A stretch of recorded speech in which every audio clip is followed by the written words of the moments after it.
See my God, so life my gods. Pearl passed out immediately. Pearl always believed she was too pretty to settle for less, but beauty, they say, can be both a gift and a curse. Pearl grew up in a middle-class family in Enugu State.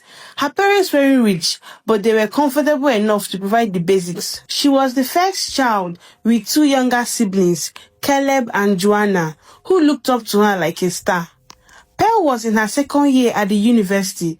She was the prettiest girl in her department. Everyone said it. Her smooth skin, hourglass body, and confident walk made her stand out. Anywhere she went, the boys couldn't stop talking about her.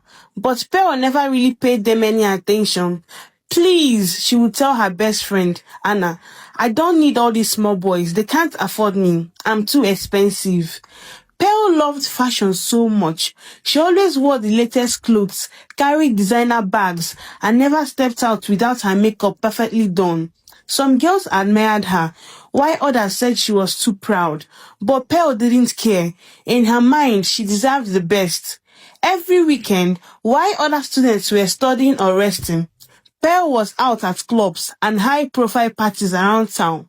Sometimes she tried to convince Anna to join her, but Anna was quiet and preferred staying indoors. So most nights, Pearl went alone, shining bright like a star she was. It was during one of Pearl's regular club nights that she met Felix, a tall, handsome young man with an expensive smile. From the moment he saw her, he couldn't take his eyes off her. He walked up to her confidently and told her, "You are the most beautiful woman I've ever seen." Pearl laughed and pretended not to be interested. She was used to attention from men, so she tried to play hard to get. But Felix was persistent. He started spoiling her with money and gifts, the latest iPhone, a new iPad, luxury wigs, and designer handbags.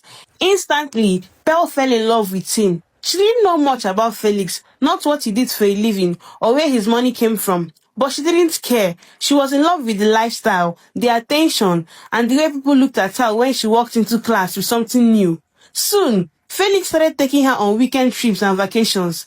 Pearl began skipping lectures just to be with him. She would take pictures of fancy hotels, expensive meals, and beautiful places they visited, posting them online with glowing captions. Her followers flooded the comments with heart emojis and praise, calling her soft life queen, pretty babe, and lucky girl. After some time, Pearl told Felix one evening, "Baby, I can't stay in that hostel anymore. The environment isn't good for my skin." Felix, who was already madly in love with her, didn't even think twice. Within a week, he rented a beautiful apartment close to Pearl's university. He furnished it with new furniture, curtains, and a big flat screen TV. Pearl was so happy. She called Anna and said, "Babes, pack your things, we are moving." Life was so good. Pearl woke up in luxury every day, with no hostel stress, no noisy roommates, just soft life. But for Pearl, nothing was ever enough. Even with everything Felix did, she still gave out her contacts to other men behind his back. When Felix found out, he was heartbroken. He confronted her, asking her, "Pearl, why would you do this to me?" She smiled and said calmly, "They are just my friends, nothing more." But in truth, there was more. Anna tried to talk to her. She said, "Pearl, this isn't right. After all Felix has done for you, you are still cheating."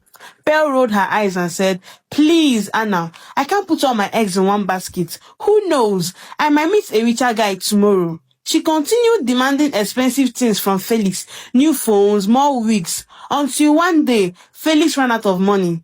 "Pearl, please, be patient," he begged her. "I will cash out soon." But Pearl wasn't having it. She looked at him and said coldly, "I can't have anything to do with a broke boy. It's over between us, and don't ever try calling me on phone." Anna begged her not to end things with Felix, but Pearl refused. Her mind was made up. Days later, as Pearl and Anna were returning from lectures, her phone rang. It was her mother. "Pearl, don't forget your cousin's wedding, oh, next Saturday," her mom reminded her. "I didn't forget, Mom," Pearl said with a small smile before ending the call. She turned to Anna and sighed. "I don't really like going to Enugu. The men there are not in my class." Anna chuckled. "You and this your class again, Pearl. Just go and represent your family." Pearl laughed, then held Anna's hand. "Please come with me," she begged. "At least if you are there, I won't be bored." Anna hesitated for a moment, then smiled. "Fine, I will go with you." The week ran by quickly. Before they knew it, Pearl Pearl and Anna had arrived in Enugu. The city was bright and lively, filled with the usual wedding buzz. That morning, the girls spent hours dressing up, makeup, perfume, jewelry, everything had to be perfect. When they got to the venue, the hall was already filled with dignitaries and important people. The decorations sparkled, the band was playing high life music, and cameras were flashing everywhere.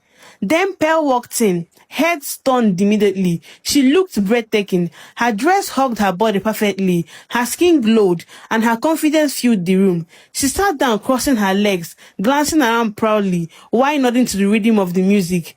The wedding was almost over when Pearl decided to step outside and take some pictures. As she walked out, the evening sun touched her face, and just then, her eyes met those of a man standing by the parking lot. He was tall, probably in his early 50s, dressed in a